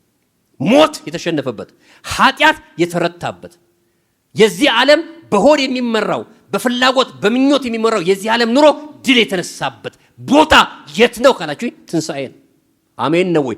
ወንጌል የእግዚአብሔር የድል መንሳት ብስራት ነው። ምንድነው የሚያታግልህ? ኃጢአት ነው የሚያታግልህ። በትንሳኤ ድል ተነስቷል። አሜን ነው። ታውቃላችሁ ሞት በሰይጣን እጅ የነበረ ማስፈራሪያ ነበር። ገለሃለሁ ይላል ሰይጣን። ሰዎች በሞት ፍርሃት ውስጥ ነበር የነበሩት። አሁን ግን ትንሳኤ መጣና ከሞት በኋላ መቀጠል ትችላለህ። ከሞት በኋላ ከእግዚአብሔር ጋር ትቀጥላለህ። እኔ ተነስቻለሁ አስነሳለሁ የሚል ስብከት ሲመጣ ሞት ጥቅም እንጂ የሚያስፈራ ነገር አልሆነም። ለምን ካልከኝ በትንሳኤ ሞት ድል ተነስቷል። አሜን በሉ ባካችሁ። ኢየሱስ ጌታ አሜን ነው ወይ? ትፈራላችሁ? ሞት ነው ትፈራላችሁ? ያው እንደ ጴንጤ ሞት የሚፈራ የለም ታውቃላችሁ። የጸሎት ጓድ፣ የመዘምራን ጓድ፣ የወንጌል ስጭት ጓድ አለ መጥቶ የሚጸልይልን እንዳንሞት። ኧረ ጸልዩልኝ እስቲ ጸልዩ እስቲ ደግሞ ወንጌል ስጦችን ጥሩልኝ። ወንጌል ሲመጡ ይጸልያሉ። ኳየርን ጥሩልኝ፣ ኳየር መጥቶ ይጸልይ። የጸሎት ጓድ እስቲ የሆነ ነብይ ጥሩልኝ። ለምንም እናጸልዩ ማለት ማጸለይ ጥሩ ነው፣ መፈወስ ያስፈልጋል። ልክ ነው። ጌታ ባለን ቀንም ሞተው ልክ ነው። ግን መሞትም መፍራት የለበት። ብንሞትም እስቲ አሜን በሉ ባካችሁ። እኛ ወደ አባታችን እንሄድ። አሜን ነው ወይ? ሞት የሚሸብበኝ ጭንቅንቅ የሚያደርገኝ ነገር አይደለም። በቃ አይደለም። ሞት ድል ተነስቷል። ኢየሱስ ጌታ ነው። 70 እና 80 አይደለም መጨረሻችን። የኛ መጨረሻ ዘላለም ነው። የኛ መጨረሻ ከእግዚአብሔር ጋር መኖር ነው። ይሄ ደግሞ በትንሳኤ ተበስሯል። አሜን ነው ወይ? ተቀብረህ አትቀርም፣ ትነሳለህ አንድ ቀን። አሜን ነው ወይ? እሱ ሲነግስ አብረህ ትነግሳለህ፣ እሱ ሲመጣ እሱን ትመስላለህ የሚል ብስራት የመጣው በትንሳኤ ነው ወገኖች። ይሄ ወንጌል ነው። ወንጌል ትበላለህ፣ ትጠጣለህ፣ ትፈወሳለህ። ወንጌል የእግዚአብሔር የድል መንሳት ብስራት ነው ወገኖች። ሞት ድል ተነስቷል። ኃጢአት ድል ተነስቷል። የዚህ ዓለም ኑሮ ድል ተነስቷል። የጌታ ስም የተባረከው። ወንጌል ስለ ክርስቶስ ነው። ስለ ክርስቶስ ምን እንከላችሁ? ክርስቶስ እግዚአብሔርን ወደኛ ያመጣ አምላክ ነው። እግዚአብሔር ወደኛ መጥቷል። እግዚአብሔር ክርስቶስ ጌታችን ኢየሱስ ክርስቶስ በእኛ ጫማ ውስጥ በእኛ ሁኔታ ውስጥ ገብቶ እኛን ሆኗል። አይደንቲፋይ አድርጓል። ተንከራታች ሰባኪና እረኛ ሆኖ በየመንደራችን ፈላጊ ሆኖልናል። አዳኛችን ሆኗል። ኢየሱስ ስሙ የተባረከው። ያ ብቻ አይደለም። በሞቱና በትንሳኤው ደግሞ የሰዎችን ጠላቶችን ሁሉ ድል ነስቷል። የእግዚአብሔር ድል መንሳት ታውጇል። አሜን ነው ወይ? በሰውና በእግዚአብሔር መካከል ሰዎችን ሊያስቀራቸው፣ ሰዎችን ሊያጠፋቸው፣ ሰዎችን ምንድነው ወደ እግዚአብሔር ሐሳብ እንዳይመጡ ሊከለክላቸው የሚችል አንዳችም ኃይል ላይኖር በትንሳኤ ተመቷል። ኢየሱስ ጌታ ነው። አሜን ነው ወይ? ኃጢአት ቢሆን አይችልም፣ ሞት ቢሆን አይችልም፣ በዚህ ዓለም ያለው ኑሮ አይችልም። ለምን ካልከኝ እግዚአብሔር በሞቱ ድል ነስቶታል፣ በትንሳኤ ድል ነስቶታል። ትንሳኤ ነው። ትንሳኤ የወንጌል ብስራት ነው። የእግዚአብሔር የድል መንሳት ብስራት ነው። ወንጌል ማለት የእግዚአብሔር ሰው መሆን፣ ወንጌል ማለት የእግዚአብሔር ድል መንሳት ብስራት ነው። ስለዚህ ለራሳችሁ መንገር አለባችሁ። ወንጌል ሲባል በውስጣችሁ ሊመጣ የሚገባው ሐሳብ የሆነ መንገድ ላይ የሚሰበክ ኢየሱስ ያድናል ማለት ጮት ብቻ አይደለም። ኢየሱስ ያድናል ብቻ አይደለም። ወንጌል ማለት እግዚአብሔር ሰው ሆኗል ማለት ለምን? ለአንተ ሲል አንተን ከዚህ ጋር ሊያስታረቀ ወደ እግዚአብሔር አጀንዳና ሐሳብ ሊያስገባ እግዚአብሔር ሰው ሆኖልሃል። ሁለተኛስ በምንም አይነት ነገር አንተን የሚያስቀር ኃይል ከዚህ በኋላ የለም። እግዚአብሔር ድል መንሳቱን አውጇል። ኢየሱስ ጌታ ነው። አሜን ነው ወይ? ወንጌል እሱ ነው።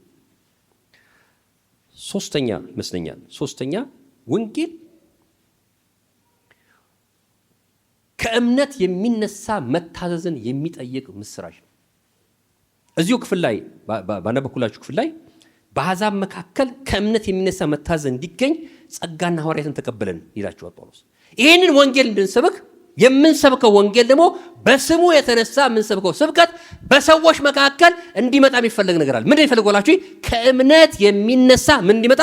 መታዘዝ እንዲመጣ። ይሄ ነገር ትንሽ እንዲገባን የዮሐንስ ወንጌልን ባነብላችሁ ደስ ይለኛል። የዮሐንስ ወንጌል ምዕራፍ 3 ይሄ ብዙዎቻችን የምናውቃት 3:16 ነው ብዙ ጊዜ የምናነበውና ከ3:16 በላይ ያለችው ቁጥር 15 ግን ስናነባት እንደዚህ ይላል። ዮሐንስ ወንጌል ምዕራፍ 3 ቁጥር 14 እና 15 ሙሴ በምድረ በዳ እባቡን እንደሰቀለ እንዲሁ በእርሱ የሚያምን ሁሉ የዘላለም ሕይወት እንዲኖረው እንጂ እንዳይጠፋ የሰው ልጅ ይሰቀል ይገባዋል ይላል። ሰምታችሁ ያልኩት ሙሴ ምን እንዳደረገ በምድረ በዳ ምን እንደሰቀለ ታስታውሳላችሁ። የሙሴን ታሪክ ትንሽ ላወራላችሁ ፈልጌ ነው። በሙሴ መጽሐፍ ላይ ወይ በዘኍልቍ መጽሐፍ ላይ አንዱ በምድረ በዳ የነበሩ ሰዎችን እግዚአብሔር የቀጣበት መንገድ በሚናደፍ እባብ እንደነበር ታውቃላችሁ። ያው ታሪኩን ትንሽ ለማሳጠር በረሃው ኤርሚያስ እንደተናገረው ነብዩ ኤርሚያስ በምዕራፍ 5 ቁጥር 2 ላይ እንደተናገረው እስራኤሎች የገቡበት በረሃ የሞት ምድር ነው። የሞት በረሃ ነው። አንደኛ የሚያደርቅ ጠንካራ በረሃ ነው። ድሬን የሚያደርጋችሁ በውስጣችሁ ያለን ፈሳሽ የሚጨርስ የሚጠጣ ነገር የሚባል ነገር የሌለበት በውስጣችሁ ያለን ፈሳሽ የሚጨርስ ጠንካራ በረሃ ነው። የማያቋርጥ ዓመቱን ሙሉ በረሃ የሚሆን በረሃ ነው። ከባድ በረሃ ነው። ያ ብቻ አይደለም፣ የሚበላ የለበትም። የሚበላ ነገር ጀነሬት ማድረግ አትችሉም፣ ማምረት አትችሉም፣ መዝራት አትችሉም፣ መሰብሰብ አትችሉም። አይቻልም። በቃ በረሃ ነው፣ ምንም የለበትም። ያ ብቻ አይደለም፣ የሚሰጥም አሸዋ አለበት። ሳንድኩክ የሚባል ይሰጥማል አሸዋው። ድንገት ስትረቁት አሸዋ ይመስላችኋል። ስትረቁት ግን ድርምስ ብሎ ይገባና አሸዋን በላያችሁ ይመልስባችኋል። ከፍተኛ አደገኛ በረሃ ነው። ያ ብቻ አይደለም፣ የሚናደፍ እባብና ጊንጥ ያለበት ለሞት አደገኛ የሆነ ምድር ነው ያ ምድረ በዳው። እግዚአብሔር ግን ሕዝቡን በዛ መካከል መራቸው። ለምን ካላችሁኝ ከእምነት የሚነሳ መታዘዝን ሊያስተምራቸው አንዱ ዓላማ ማለት ነው። ላሳያችሁ። የሚበላ ምንም ስላልነበረ እግዚአብሔር የሚበላ ኬስ ሰጣቸው፣ ከሰማይ ሰጣቸው። በሰማይ ምድጃ የተጋገረ ጧት ዴሊቨሪ ይደረግ ነበር። ታውቃላችሁ፣ እግዚአብሔር ታማኝ ነው። አንድ ቀን ተሳስቶ ውልፊት ብሎ ያውቃል። አንድ ቀን ምንድነው መልአኩ ተኝቶ አልጋገረም አልተባለም። እየሰማችሁ ነው ወይ? አንድ ቀን 40 ዓመት አንድ ቀን ውልፊት ሳይል በየቀኑ ጧት ዴሊቨሪ ያደርግ ነበር ጌታ። እስቲ አምላክ ታማኝ ነው በለቱ። አጠገባችሁ ያለውን ሰው ባካችሁ፣ ኢየሱስ ጌታ ነው። አሜን ነው።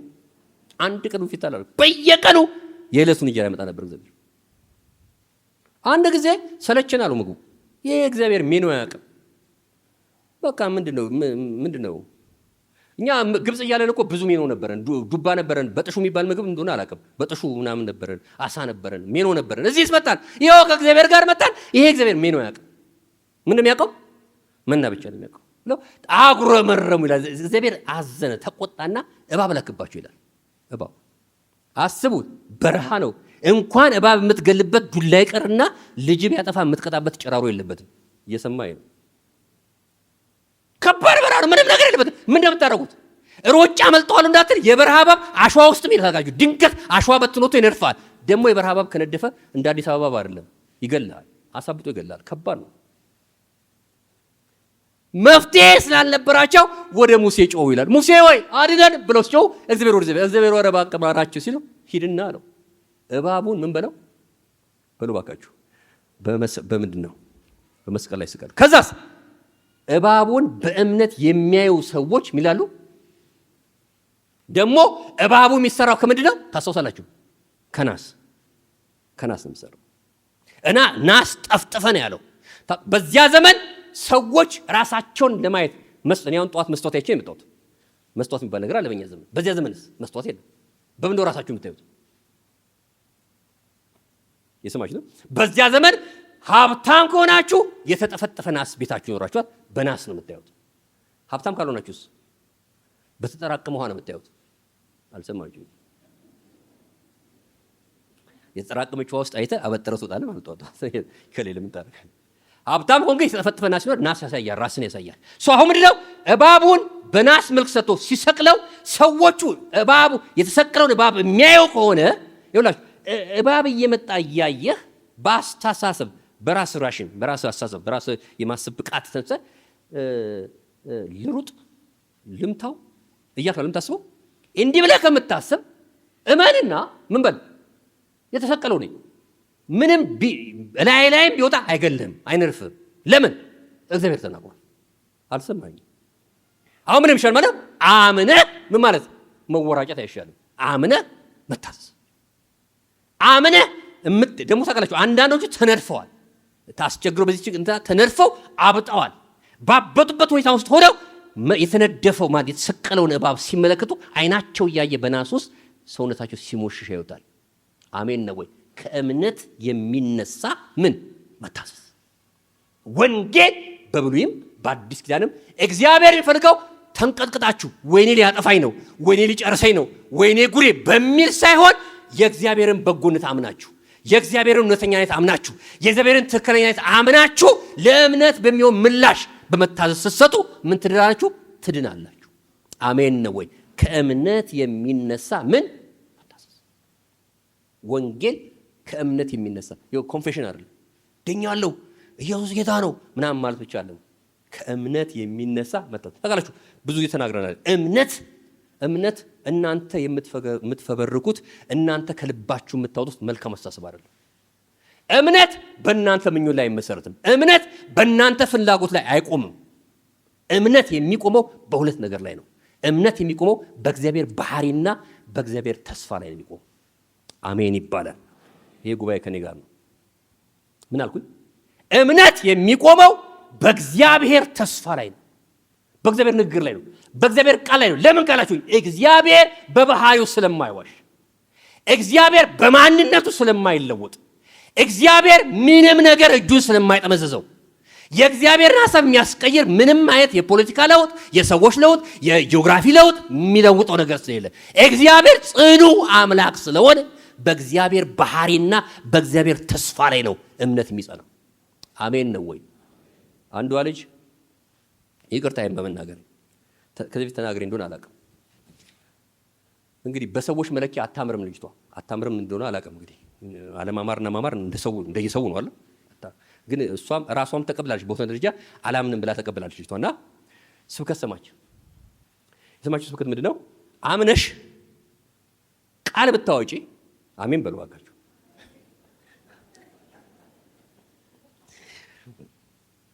አይ ነው አምነሽ ቃል ብታወጪ ምን ትሆኛለሽ? እና ሄደችና መስታወት ላይ አምና ቆንጆ ነኝ ማለት ጀመረች። ትነግሯለሽ መስታወቱ ቆንጆ ነኝ አምና። እና ወጣችና ጓደኞቿ ሲያገኟት እንግዲህ መሰላት ሳቁ መሳይ ጓደኞቿ እና ምን አሰበች? በእምነት ቁንጅናዬን አወሽኩኝ፣ ሰው ሁሉ ቆንጆ ነው ካመነ ማለት ነው ብላ አሰበች ማለት። እና ምን አለች? እኔ እኮ አለቻቸው በእምነት ቁንጅናዬን አልፌዋለሁ አለቻቸው። እንዴት? ጣስኩት፣ በቃ ከፍ አልኩኝ በእምነት። አሜን ሃሌሉያ። እንዴት? አወጣሁበት ቃል ማነኝ? ናት ወይ? አፍንጫው አልተቀየረም፣ ምንም የተቀየረ ነገር የለም። እሷ ግን መሰላት እምነቷን በሐሳቧ ላይ ያደረገችው ማለት ነው። እና በተሻለ መጠን የእሷን ስነ ልቦና ደገፈችው ማለት ነው በገዛ ቃል። ይሄ ነገር ከተወሰነ ጊዜ በኋላ አንድ 10 ሰዎች አራት አምኝም ካሏት ይፈርስባታል። ተስፋው በራሷ ላይ ነው የቆመው። አብራችሁ ያላችሁ ሰዎች ናችሁ። እምነት ምንድን ነው? ከእምነት የሚነሳ መታዘዝ ብለን ስናወራ የምንታዘዘው እምነት መምጣት ያለበት ከማን ነው እያልኳችሁ ነው? ለምን ካላችሁኝ እሱ ብቻ ነው የማይፈርስ አለት። አሜን ይባላል። የማይለወጥ አለት እግዚአብሔር ብቻ ነው። ኢተርናል ሮክስ ነው። አሜን ነው ወይ? ተሸሽጋችሁበት ወራትና ዘመናት ሲቀያየሩ በለውጦች የማይፈራረስ ወደ አፈርነት የማይቀየር የማይሰባበር ጠንካራ የዘላለም አለት እግዚአብሔር ነው። አሜን ይባላል። በሱ መታመን ነው የሚያዋጣው። በሱ ላይ ያለ እምነት ይጸና ነው። እግዚአብሔር ስም የተባረከ። ወንጌል ማለት ከእምነት የሚነሳ ምን መታዘዝ ጠያቂ ነው። አምነን የምንታዘዘው መሆን አለበት። የመጨረሻው ማነሳው ይቅርታ፣ ሁለት ነው የቀሩኝ። ሁለቱን ቶሎ ብዬ አነሳላችኋለሁ። ቁጥር 16 ላይ ሁላችሁ የምታውቁት ቃል ወንጌል የሚያድን ምንድነው?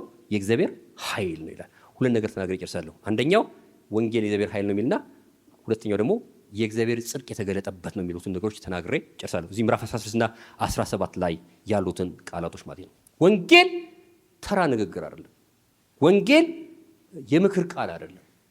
ወንጌል ጥሩ በጎ አስተሳሰብ አይደለም። ወንጌል የእግዚአብሔር ኃይል የተገለጠበት ምስራች ነው። አሜን ይባላል። የሰማችሁ ናችሁ ነገር ይላችሁ። የእግዚአብሔር ኃይል በሶስት በኩል ተገልጧል።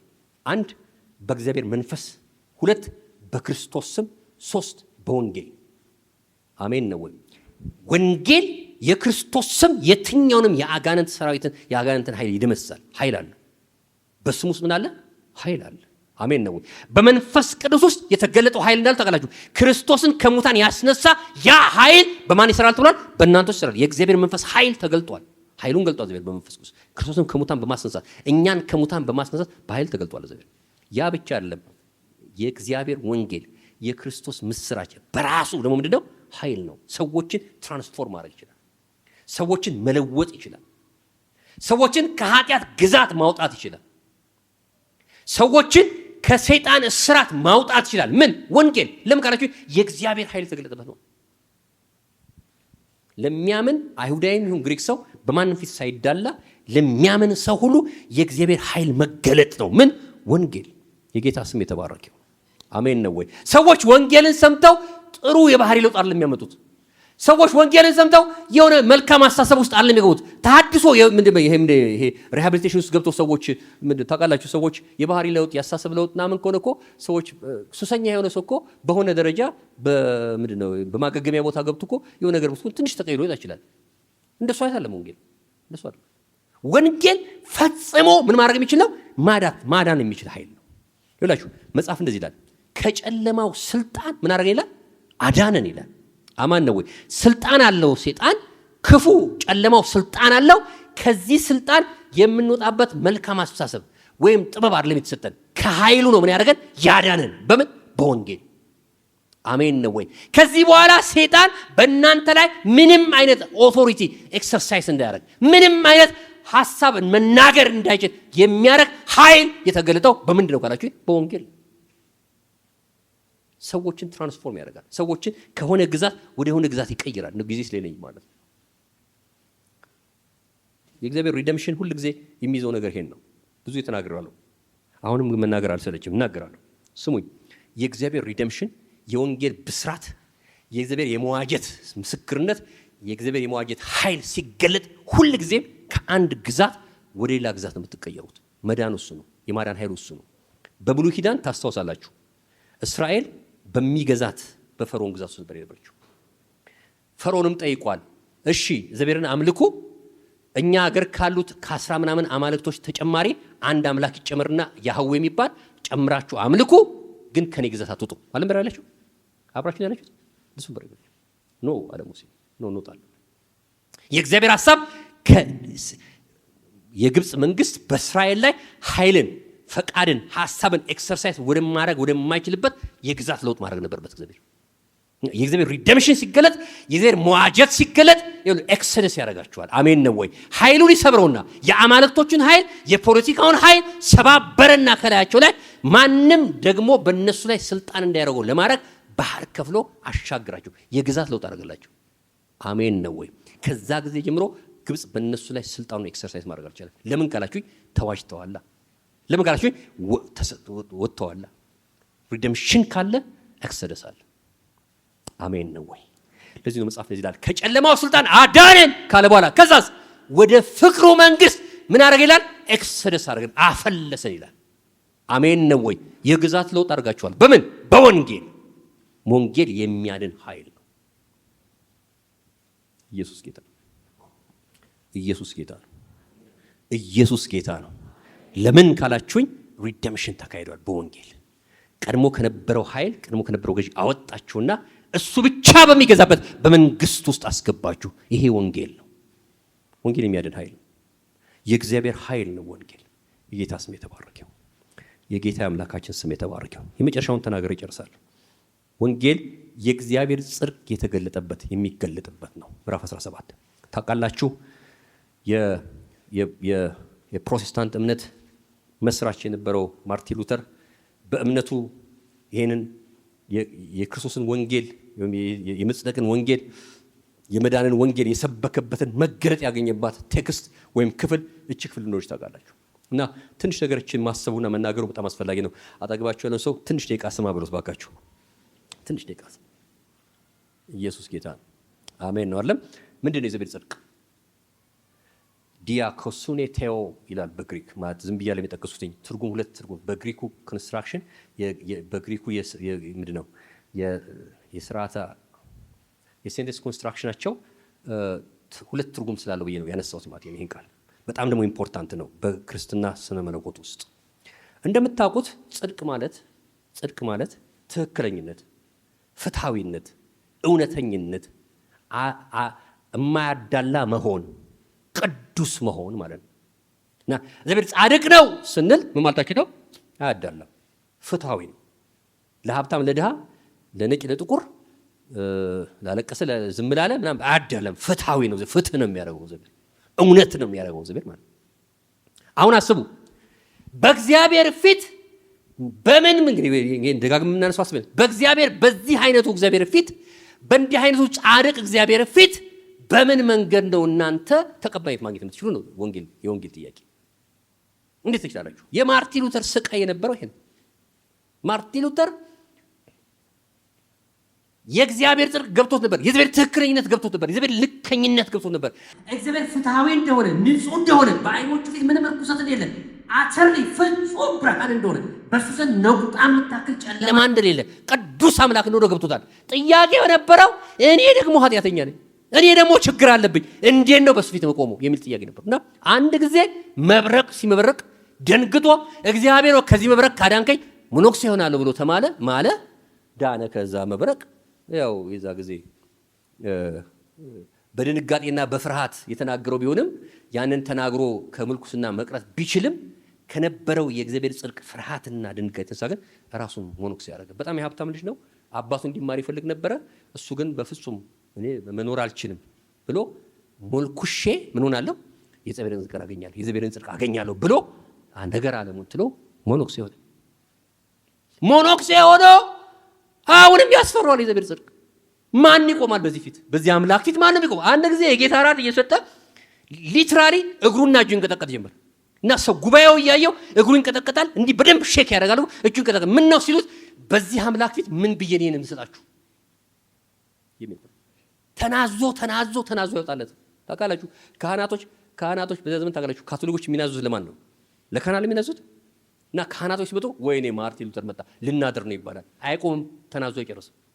የሚያወራ እንትን ብዬ ነበር፣ ስቆም እንዲህ አስቤ ነበር፣ ስቀመጥ እንዲህ ብዬ ነበር የማይለው ነገር። አንድ ጊዜ ደግሞ አንዱ ካህን ጠርቶ እስቲ ሉተር ሂድና እውነተኛ ኃጢአት ሰርተናል አሉት።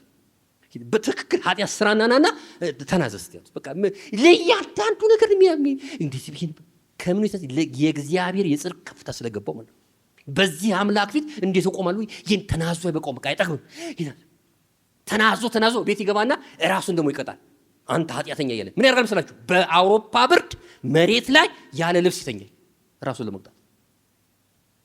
በእግዚአብሔር ፊት ተቀባይ ለማግኘት እኮ በቃ ራሱን ቀጡ እንደምትማር አይበላም። በቀን 8 ሰዓት ጸልያል። ታውቃላችሁ ማርቲን ሉተር። እኔ የምላችሁ ካቶሊክ እያለሁ ኮንፈርተር ሳይሆን ከሆነም በኋላ በጣም ረጅም ሰዓት ጸልይ እንደነበር ታውቃላችሁ። ይሄን ሁሉ ግን እንዲያረግ ያረገው ምን ነበር ካላችሁ? በማን ፊት? ጻድቁ እግዚአብሔር ፊት እንዴት መቆም ይችላል? ነፍሱ ትጨነቅ ነበር። ሮም ከተማ ውስጥ አንድ ደረጃ አለ። ምናልባት ታሪክ ሰምታችሁ ነው አላውቅም። የሮም ፖፕ ከሆናችሁ የሮም ጳጳስ ከሆናችሁ ክርስቶስ የቆመበት የሚባል ደረጃ አለ። ምናልባት ታሪኩ እንዳላሳስተው እንጂ ያን ደረጃ ትወጣላችሁ። ወጣችሁ እሱ ቆበት ላይ ከቆማችሁ እንትናችሁ ጥሩ ነው። በቃ አላለም ስታትሳችሁ ትልቅ ነው። ትልቅ የጵጵስና ስታትስ የሚሰጣችሁና ያን ነገር ለማድረግ በጣም ይጠማ ነበረ። አመቻችተውለት ሄዶ እሱ በእግሩ አልመጣው ጉልበቱ እየደማ ተንበርኩ ያን ደረጃ ወጥቶ እዛ ላይ ቆሞ አሁን ይፈራል። በጻድቁ ፊት ማን ይቆማል? ፍርሃት ነፍሱ ትጨነቃለች ማለት የእግዚአብሔር ጽድቅ ገብቶ ጻድቅነቱ በደንብ ገብቶት ነበር። ፍትሐዊነቱ፣ ልከኝነቱ፣ ኃጢአት አልባነቱ፣ ኃጢአት ፈራጅነቱ በደንብ ገብቶት ነበርና በሱ ፊት የራሱን ህይወት እያየ ይጨነቅና ይፈራ ነበር። መጨረሻ ላይ ግን ደጋግሞ እየጸለየ ደጋግሞ እያሰበ በነበረበት ሰዓት ላይ አንድ ቀን እግዚአብሔር ሮሜ ምዕራፍ 1 ቁጥር 17 ገለጠለት። ኢየሱስ ጌታ ነው። አሜን ነው ወይ? አሜን ነው ወይ? ይህ ክፍል የሚያወራው ስለ እግዚአብሔር ጻድቅነት ብቻ ሳይሆን ከእግዚአብሔር ስለሚገኝም ጽድቅ ነው። ሰምታችሁኛል? ላንብብላችሁ 2 ክፍል ላይ በጌታ በኢየሱስ ስም ይሄ ጉባኤ እየሰማኝ ስለሆነ ማለት ነው። ላንብብላችሁ የፊልጵስዩስ መጽሐፍ ምዕራፍ 3 ቁጥር 8 ላይ ላንብብላችሁ። በመደበኛው ትርጉም ነው ማንበብላችሁ፣ ትንሽ ስለሚገልጥ ትንሽ ከፈት ስለሚያደርገው ማለት ነው። እንዲህ ይላል፣ ከዚህ በላይ ለእርሱ ብዬ ሁሉን ነገር ተውኩለት፣ ወደር የሌለውን ጌታዬን ኢየሱስ ክርስቶስን ከማወቅ ታላቅነት ጋር ሳነጻጽር ሁሉ ነገር እንደ ጉዳት እቆጥረዋለሁ። ለእርሱ ስል ሁሉን አጥቻለሁ፣ ክርስቶስን አገኝ ዘንድ ሁሉን እንደ ጉድፍ እቆጥራለሁ ካለ በኋላ ስሙኝ፣ ሕግን በመጠበቅ የሚገኝ የራሴን ጽድቅ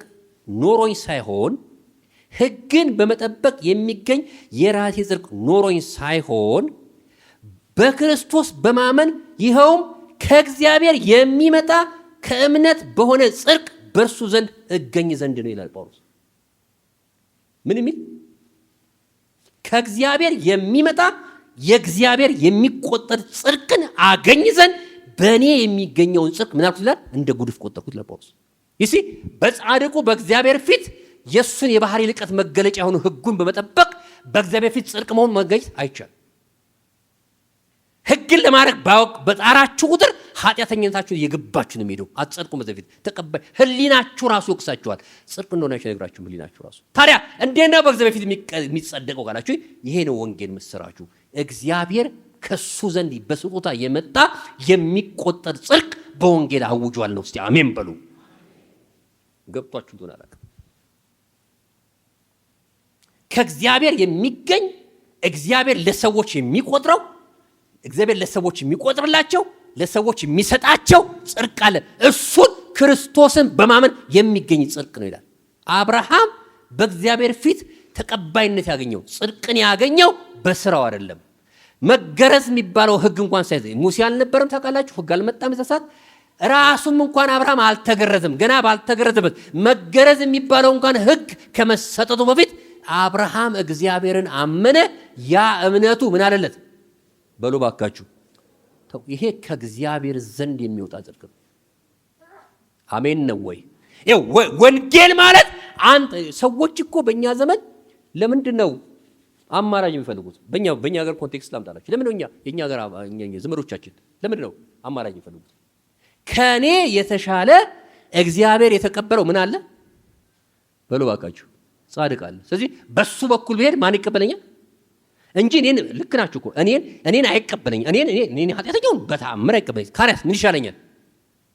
ከእግዚአብሔር የመጣውን ጽድቅ ከመቀበል ይልቅ እግዚአብሔር የተቀበላቸው ሰዎች መፈለግ ጀምሩ ማለት እና ደረደሩ። ሰዎች ያስቀመጡ ነገሌ በእነሱ በኩል ማን እንዲቀበላቸው ማለት ነው? ጳውሎስ ግን ያወጃል። እስቲ ኢየሱስ ጌታ ነው ባካችሁ። ምን ብሎ ነው የሚያወጀው እያልኳችሁ ነው? እግዚአብሔር አንተ በምትሰራው ጽድቅ ሳይሆን እኔ በምሰጥ የጽድቅ ስጦታ ነው የምትጸድቀው። እስቲ አሜን በሉ ባካችሁ። እግዚአብሔር በወንጌል በኩል የጽድቅን ስጦታ ገለቆልናል። እግዚአብሔር ስም የተባረከ። ለዚህ ነው አባቶቼ ያለ ጳውሎስ፣ ዘመዶቼ ያለ ጳውሎስ ለሕግ እንደሚቀኑ እናገራሉ። ይቀናሉ፣ በእውቀት አይሆን እንጂ ይቀናሉ። የእግዚአብሔርን ጽድቅ ሳይሆን ከእግዚአብሔር የመጣውን ጽድቅ ሳይሆን የራሳቸውን ጽድቅ ለማቆም ሲሞክሩ ከጽድቅ ወደቁ ይላል። ወንጌል ምንድን ነው ካላችሁኝ፣ ወንጌል ከእግዚአብሔር ዘንድ የሚወጣ ጽድቅ የተወጀበት ሰዎች በእግዚአብሔር ፊት ተቀባይነት እንደሚያገኙ እግዚአብሔር እንደተቀበላቸው ዛሬ በሚሰሩት ኃጢአት ዛሬ በምንለማመዳቸው ነገሮች አይደለም። እግዚአብሔር የሚቀበለን በለቀቀው ጽድቅ ነው። አሜን ነው ወገኖቼ። ከዚህ ጋር በተገናኘ እዚሁ ክፍል ላይ ያለችውን ጥቅስ ተናግሬ እጨርሳለሁ። ለዚህ ነው የዕንባቆምን ጥቅስ ጠቅሶ ጳውሎስ ጻድቅ በእምነት በምን ይኖራል? በሕይወት ይኖራል ተብሎ ጻፈ። የእግዚአብሔር ጽድቅ ከእምነት ወደ እምነት ከሱ ይገልጣል ይላል። ምን ማለት ነው? ታስታውሳላችሁ ዕንባቆም በነበረበት ወራት ከላዳውያኖች ወይም እነኚህ ባቢሎኖች እስራኤልን ለመውረር እስራኤልን ለማጥፋት ያኮበኩበትና የመጡበት ወቅት ነበርና ዕንባቆም ይጨነቅ ነበርና ያለቅስ ነበር በፊት እግዚአብሔር ሆይ አዎ ኃጢአተኞች ነን እኛ እስራኤሎች ጣዖት እያመለክን ትተናል፣ እግዚአብሔር አሳዝነናል፣ ኃጢአተኞች ነን። ግን አለው እግዚአብሔር ግን ከኛ በከፉ ኃጢአተኞች ትቀጣን ዘንድ ጽድቅ ነው ወይ አለው እግዚአብሔር ነው የሚለው።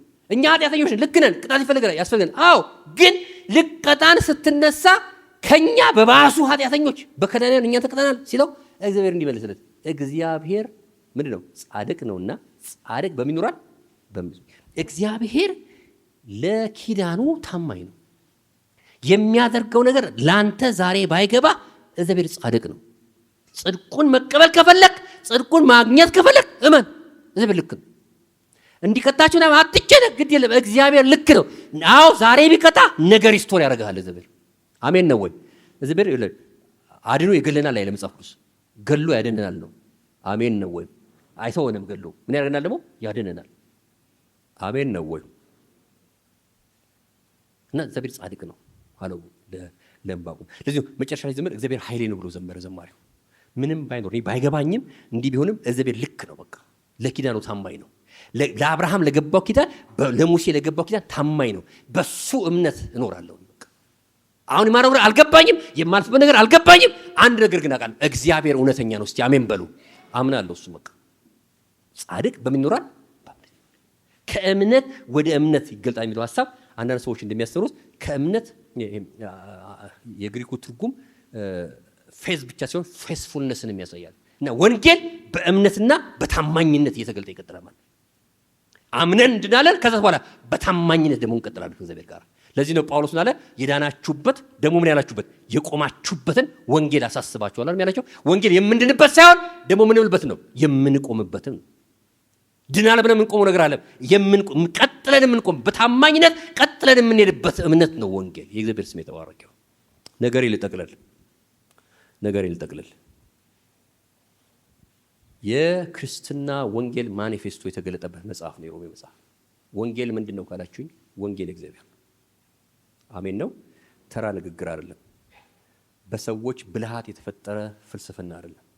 ከእግዚአብሔር ዘንድ የወጣ የእግዚአብሔር ምስራች ነው ወንጌል። የእግዚአብሔር ስም የተባረከ ይሁን። ወንጌል በሆነ ሃይማኖታዊ ስርዓትና ተግባራት የሚከወንና የሚገለጥ ነገር አይደለም። ወንጌል እግዚአብሔር ራሱ ሰው መሆኑ ነው። በእኛ መካከል መቀመጡ ማደሩ ነው ወንጌል ማለት። ያ ብቻ አይደለም፣ በእኛ መካከል መኖር ብቻ ሳይሆን ከእኛ ጋር አይደንቲፋይ አድርጎ የእኛን ሞት ሞቶ በትንሣኤ ተነስቶ የእግዚአብሔርን የድል ብስራት ማብሰሩ ነው ወንጌል። የምስራች ክርስቶስ ከሙታን ተነስቷል። አሜን ነው ወይ? ክርስቶስ ከሙታን ከመነሳቱ የተነሳ በሕይወታችሁና በዘራችሁ ያለ ጠላት ሁሉ ተመቷል። አሜን ነው። የዘር ማንዘር መንፈስ ምናምን እንዳትፈሩ ወንጀ እኔ በጌታ ስም አሳስባችኋለሁ፣ እንዳትፈሩ። ትንሣኤ ብስራት ነው። አሜን ነው። በእናንተ ላይ ያለን የትኛውንም ቀንበር የሚሰብር ኃይል በክርስቶስ ትንሣኤ ተገልጧል። በነገራችን ላይ እግዚአብሔር ለመፍጠር ካወጣው ኃይል የበለጠ እግዚአብሔር ኃይሉን የገለጠው ለሪደምሽን። ለዚህ ነው ጳውሎስ በኤፌሶን መጽሐፍ ምዕራፍ 1 ቁጥር 20 ላይ ከሁሉ የሚበልጠውን ኃይሉን ክርስቶስን ከሙታን ሲያስነሳ ገልጦታል ይላል። የእግዚአብሔር የኃይሉ ብርታት የተገለጠው በትንሣኤ ነው። አሜን ነው ወይ? ያ የትንሣኤ ለአንቺ ጋር አለ። አሜን ነው። ይሄ ነው ምስራቹ። እናንተ ጋር አለ። ምንም ሊረታው የማይችል የእግዚአብሔር የመጨረሻ የኃይሉ ብርታት በአንተ ሕይወት ውስጥ ፕሬት እየሰራ ነው ያለው። ለምን ካልከኝ ወንጌል እሱ ነው። ወንጌል ከእምነት የሚነሳ መታዘዝ ጠያቂ ነው። አሜን ነው። ሃይማኖት ያሳስብ ብቻ አይደለም፣ ተግባር ጠያቂ ነው።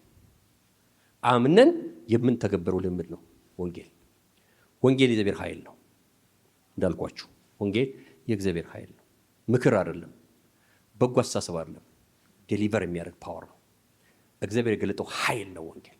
የመጨረሻ የእግዚአብሔር ፍትሐዊነት ባህሪው ለሰዎች በስጦታ የተለቀቀበት ሰዎች በዚያ ፊት ተቀባይነት እንዲያገኙ ሰዎች በዚያ ፊት መቆም እንዲችሉ የሚያደርግ ቁመናን የሰጣበት ስጦታን የለቀቀበት ወንጌል ነው። እግዚአብሔር ስም የተባረከው አሜን ነው። እግዚአብሔር የተቀበላችሁ በመንግስቱ የተቀበላችሁ ነገ በክብሩ የሚቀበላችሁ ጽድቅ ስለቆጠረላችሁ አሜን ነው። ቢከታተል በህይወት የሚኖር ማንም የለም። ታውቃላችሁ እግዚአብሔር የምትሰሩትን ስራ ብቻ አይደለም ልትሰሩ ያሰባችሁትን ማሰብ ያውቃል። ልብና ኩላሊታችሁ ያለ ነው የሚመረመር ጌታ። በዚህ አምላክ ፊት በሚቆጠር ጽድቅ እንጂ በሚሰራ ጽድቅ እንደምትጸድቁ እንዳትጠብቁ ተቆጥሮላችኋል። የምስራች አሜን ነው ወይ?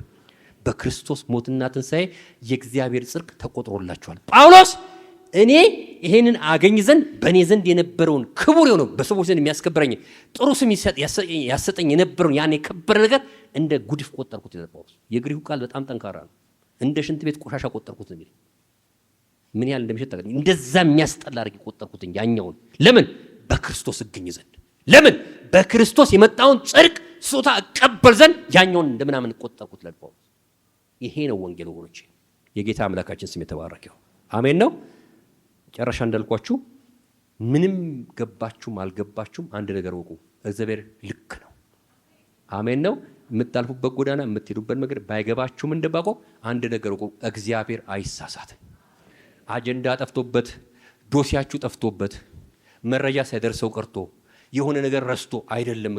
እግዚአብሔር ልክ ነው። እስቲ አሜን በሉ። የሚያደርጉ ነገር የእናንተ ጉዳይ አይደለም። ጸጉራችሁ በእግዚአብሔር ፊት ተቆጥሮ ይታወቃል። ከጸጉራችሁ አንዷ እንኳን ያለ እሱ ፈቃድ አታውቅም። ስንቴ ነው ዛሬ ጠዋት እንኳን ስንት ጸጉር ነው ጥላችሁ የመጣችሁት? እያንዳንዱን ቆጥሯችኋል ጌታ። ተውት ሌላ ህይወታችሁን ጉዳይ ያችን እንኳን ያውቃታል ጌታ። አትጨነቁ፣ ኢየሱስ ጌታ ነው አሜን ነው። አትጨነቁ፣ እግዚአብሔር ጻድቅ አምላክ፣ ልከኛ አምላክ፣ ኢየሱስ ጌታ ነው። የምድር ጉዟችንን ጨርሰን ከሱ ጋር እንከብራለን። እሱ ጻድቅ ስለሆነ ጌታ ኢየሱስ ይባርካችሁን። ጸልይ